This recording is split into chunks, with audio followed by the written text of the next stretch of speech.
500 billion naira tertiary institutions entrepreneurship scheme to unveil 2022 outlook. Federal government plans measures that include jail terms for illegal tax collections as experts propose ways to tackle tax avoidance. UK suspends flights to 6 African countries over new COVID variant. This is Business Express and we are reaching you from Abuja, Nigeria's capital. I am Musa Abubakar.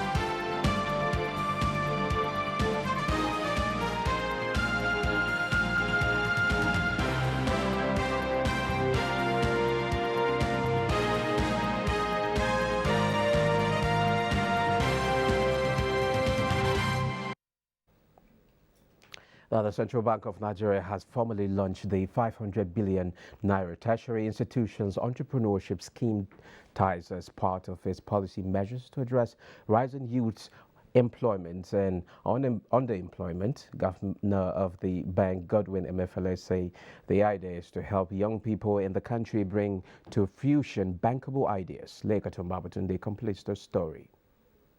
Tertiary Institutions Entrepreneurship Scheme Ties Ideas was birthed in July 2021 by the governor of the CBN, Godwin Emefiele, after observing that about 600,000 students graduate yearly from Nigerian tertiary institutions and without the commensurate employment opportunities in both the public and private sectors. We are trying to say at the Central Bank of Nigeria that we are concerned about the level of unemployment in our youth population, and that there is a need for us to see what can be done to solve this problem. I just want to call on all the polytechnics and universities to ensure the use of merit in selecting the beneficiaries of this scheme.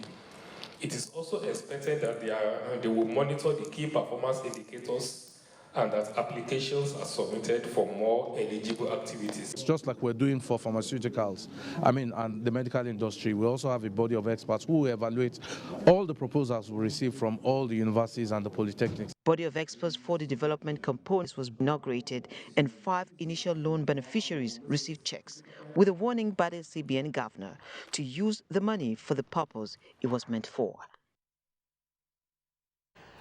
The Nigerian Shippers Council is projecting a revenue generation of 30 billion naira in 2022 fiscal year.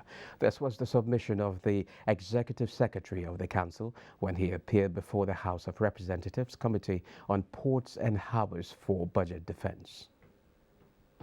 Your mid-time expenditure framework for the next 3 years. We know in the past the Shippers Council don't generate much money. But now, with the approval of the International Cargo Tracking Notes, you have ample opportunity to generate a lot of money for this country. The Council's projected revenue for 2022 stands at 30 billion. The capital expenditure, which is 3.2, stands at 3,385,000,000. The overhead, 3.3, is estimated to stand at 6.9 billion. The total personnel cost for 2022, Mr. Chairman, distinguished honorable members, that's 3.4 on page 7, stands at 4.3 billion. Henceforth, there will be penalty, including jail time, for those collecting taxes and levies at roadblocks from across the country. This is because the federal government has unveiled an initiative to harmonize tax for vehicles carrying goods, which will also ensure insurance cover to guarantee safety and security. The tax authority shall mount a roadblock in any part of the Federation for the purpose of collecting any tax or levy. It situates all matters of loading and offloading permit fees under the mandate of the Nigerian local government. All your efforts, seeing all your commitment, and the other ministries, and as well as the security agencies who have given their blessings and support to these two schemes. The need for the federal government to extend the tax net and clamp down on tax evaders to meet up its financial obligation has been re-echoed. There's dominate discussions at the Civil Society Tax Compliance Advocacy Workshop in Abuja. Boside Abel has the report. At 6.1% tax to GDP in 2020, Nigeria's revenue is said to be low and declining with the impact of COVID-19. To overcome this, restructuring the mode of tax collection needs to be revisited in achieving economic growth, especially for developing countries like Nigeria. This is the position of financial experts at the third edition of Civil Society Compliance Advocacy 2021 workshop on ways to tackle some of the issues affecting tax revenue mobilization. Dwelling on the theme, expanding the nation's tax base through increase in citizen tax compliance and concerted effort from tax shareholders for the nation's economic growth amid COVID-19 pandemic challenge. In our systems now, it's a technology-driven platform where tax payment will be very easy. Government cannot survive without tax. Let it be part of citizens' education. The forum seeks to create more awareness on exploring tax as a veritable tool for promoting economic growth and development. Today we look at the data and the economy. When you get to see and listen as well as read those numbers, what do they mean? My guest is the Statistician General of the Federation, Simon Harry. You're welcome to Business Express. Thank you very much. Okay, let's begin. Nigerians find it difficult to relate the situation in the country with figures. And like, for example, inflation and the GDP figures. Now, can you break it down for us? Well, recently, the National Bureau of Statistics has released the Q3 2021 GDP, reading a figure of 4.03%, and that is a significant growth compared to what we experienced in 2021. At the same period. And so 2021 Q3, we had a figure of -3. And so the base effect of that figure actually affected the Q3 2021 figure, and coupled with the relevant policy measure put in place by government. And so we're able to actually record 4.03%. Yes, agreed that the figure may not be commensurate with what we have on ground, but then Nigerians should be able to clearly understand the distinction between growth and development. For growth to be able to translate to development, it has to actually be sustained for a reasonable period of time. And so our appeal and encouragement to government is that the growth that we have recorded, particularly in Q1, which was 5.01%, and in Q2, 4.03%, should be sustained. And so government should try to sustain the growth by making sure that the relevant policy measures are put in place for us to be able to sustain that and as well as improve on that.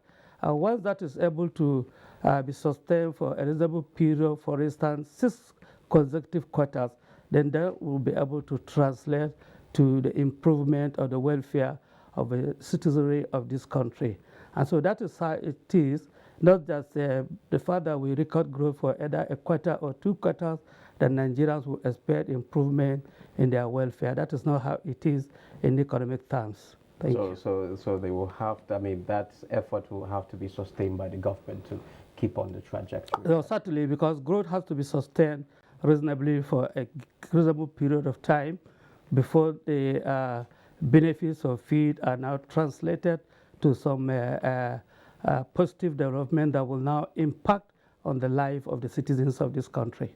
Okay, you made mention of third quarter, 4.03%, which is less from the second quarter, which is 5.01%. Okay, how can we relate this to growth? Yeah, definitely. If you look at where we're coming from, quarter 2 of last year, which was -6, and quarter 3 of last year, which was -3, definitely it is not a drop. Because in real times, the growth was 18.54 in quarter 3 trillion naira compared to what we recorded in quarter 2, which was of 2020, which was 17.84 trillion. And so if you look at the margin between what we actually experienced last and what we're experiencing today, because of the base effect, that is not a decline.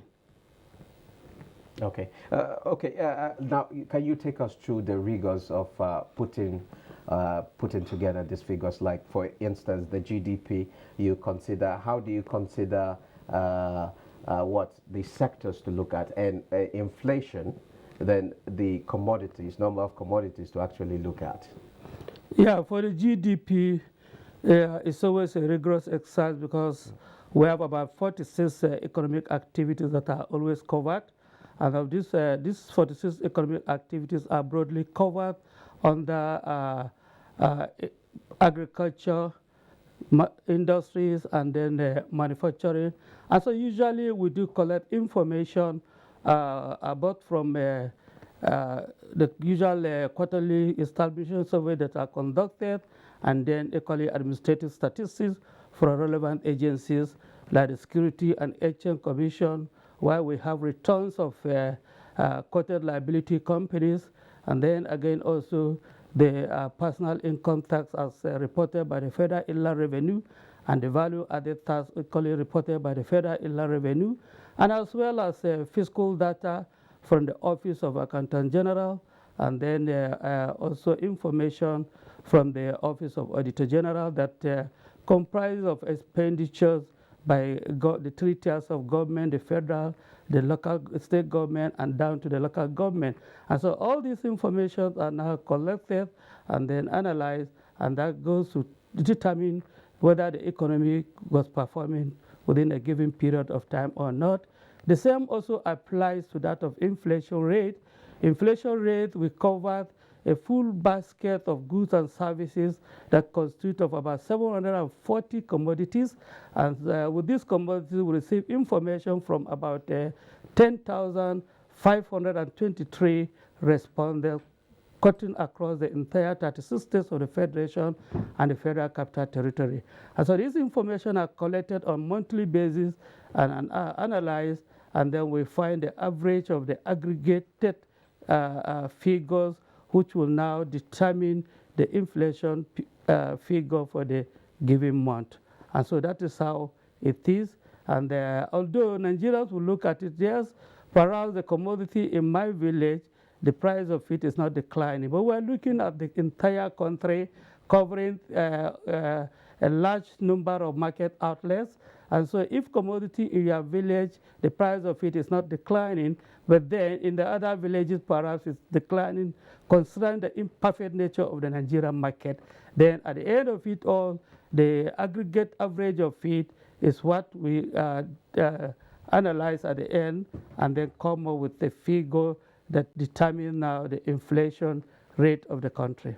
Okay, with the issues around farming communities, are we likely to see a kind of continuation in downward trend in inflation? Yes, yes. If you look at the aggregate figure, it is covered that even though increasing, but then increasing in a declining trend. In a declining trend because the problem of insecurity is affecting access to farmlands.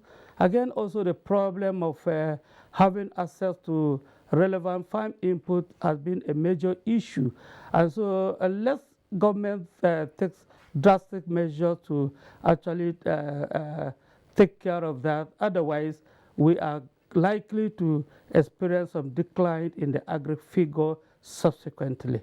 And that is why if you look at the GDP, you discover that the aggregate figure actually is not increasing reasonably. For the quarter 3, it is the service sector that actually influence the figure because coming from the COVID-19 pandemic, with the anxiety of the experience of the lockdown, people went into businesses, and so you see the trade aspect of it increasing.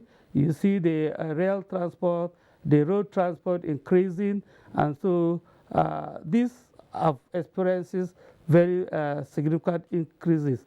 And if something is not done on the agri aspect of it, sometimes the farm inputs do not get to the farmers as at when due. And at the end of the day, they end up selling them instead of using them for agriculture. So that, to a larger extent, affects the agri produce at the end of the day. Okay, is there any other factor affecting the decline in trade? Besides? On agri? Yeah, on agri. Yes, on agri majorly is insecurity and then lack of having access to farm produce as at when due. Okay, well, what's your prediction for the likely fourth quarter? What are we likely to see? Yeah, for the first quarter, because significantly the figures that we're releasing have the influence of the base effect, and because the fourth quarter of 2020 recorded 0.1%, which was positive, bringing us therefore from the recession that we experienced last year. So most likely, because of the base effect, we are likely to come up with a figure of 3.something%, which will be a little bit lower than the 4.03% that we're recording. Okay, if you were to advise government, which sectors do you think we should focus on so that we can sustain this trajectory? Yeah, if you look at the in growth times, the figures for quarter 3, you discover that the major contribution is coming from the non-oil sector. The oil sector is declining because of the decline in the daily production of the crude oil. So as much as possible, the problem that is affecting the oil sector should be addressed by government by ensuring that there is peace in the Niger Delta region, and that perhaps will help us to increase the daily production of crude oil. Okay, thank you very much, Statistician General Simon Harry. Thank you. Thank you very much. Okay, now moving on, the Ministry of Finance, Budget and National Planning is in the process of launching a service delivery charter as part of its continued efforts to improve services to the general public. Today's effect, the National Planning arm of the Ministry has engaged stakeholders in a workshop for inputs on how to realize the document. National Planning has taken pride to make sure we have a functional service delivery charter. So as a result of that, it's very important that our stakeholders from other ministries, including our clients and customers that we interact with, have the opportunity to see what we are saying we will deliver to them. And at the same time, have the opportunity to give us their input of what they expect of us, so that when all this is done, the document will be launched. One of the things that drive service charter and drive the delivery of service is governance. And governance is about accountability and transparency, which means that the service charter must have a mechanism for redress and for complaints. The Service Delivery Charter, when ready, will outline the rights and responsibilities of clients, enhance clients' confidence, and highlights how clients can lodge complaints, complement, and make suggestions about the Ministry's service delivery standards. European Union commodity market has threatened to reject cocoa from Nigeria. This follows a report of chemical contamination, poor quality and packaging of the produce. Musa Baba Aliu reports that Cocoa Farmers Association of Nigeria have been notified about the development, and it is planning to call a national summit on the issue. The light that is shining and exposing Nigeria's potential at the world cocoa market is gradually diminishing as the country is pushed back to 7th position against the first in Africa. Nigeria cocoa output has significantly dropped, with countries like Ghana, Cote d'Ivoire and Cameroon overtaking Nigeria. In Ivory Coast today and in Ghana today, they have what you call living wage differential, which is $400 per ton. As of today, because there is a vacuum in Nigeria, nobody's collecting that $400. The country foreign business as regards to cocoa has also dropped, based on the recent figures of the National Bureau of Statistics. Adeola Adegoke says the quality and standard are the major challenges, stating that the rejection of Nigeria's cocoa should be taken seriously. Do wait for what happened in beans to happen in cocoa. We must realize that there are millions of jobs that are connected to this trade. We cannot allow the commodities to just what? Be banned by 2022. In the meantime, the federal government has established a demonstration cottage poultry processing facility to set a pace for the transformation of the livestock subsector in line with international best practices.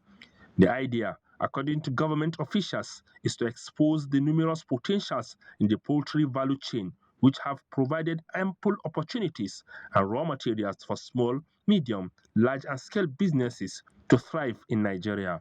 Musa Baba Aliyu, NTA News.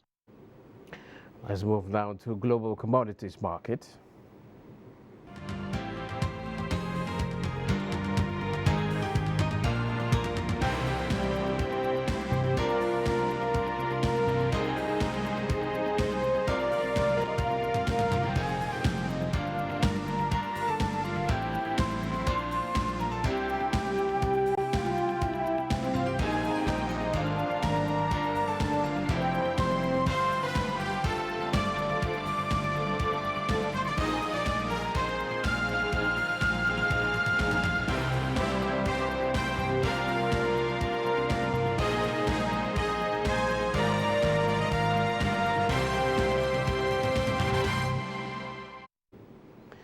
Well, the equities market has closed on a positive. The all-share index climbed by 0.46% to close at 43,308.29 points. 305 million shares were exchanged, and the top trades are FCMB, GT Holding, and Access. Now, global market update is next with Boside Abel. Hello and welcome to the global market segment. The rise in the spread of COVID-19 and the negative impact it has on global economy cannot be overemphasized.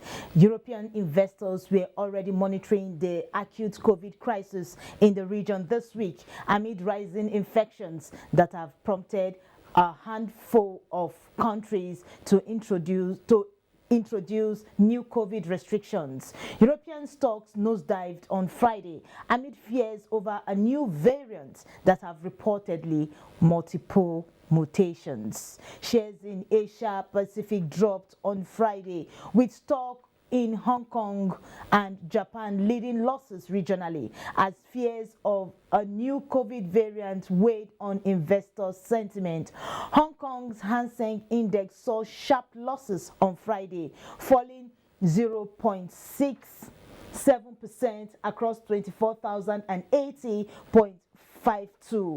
Shanghai Composite dipped 0.56% at 3,564.09, and the Nikkei also dipped 2.53% at 28,751.62.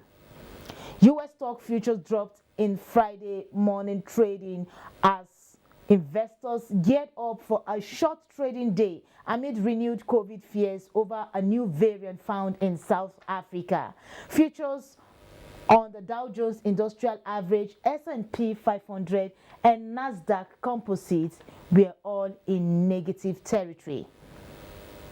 Same trend was recorded in most African markets, aside Tunisia's Tunidex, which rose 0.24% at 7,081.82. That's the global market review. I am Bosede Abel. 3 innovation hubs across 3 geopolitical zones of Nigeria receive 150 million naira grant from the Nigerian Export Promotion Council to scale up skill acquisition and development of the country's digital economy.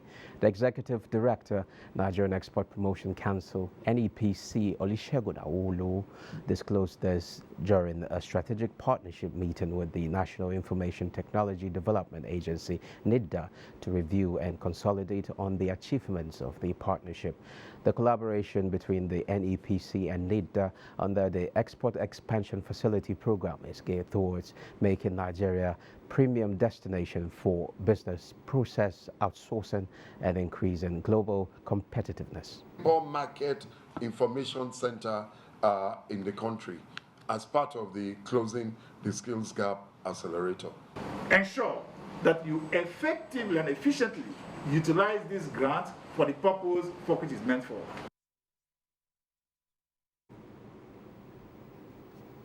And NPC is also driving the advocacy for speedy passage of the Nigerian startup bill by the end of the year to sustain non-oil export, innovation and technology development. Well, that's it. Business Express returns on Monday. Thanks for watching.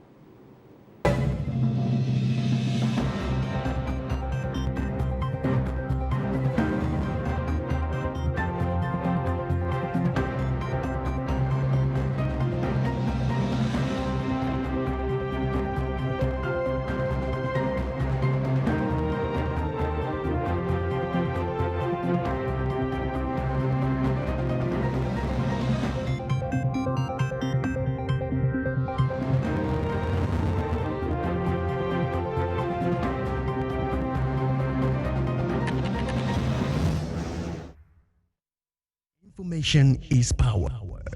Everyone wants power. So feel powerful with the NTA News.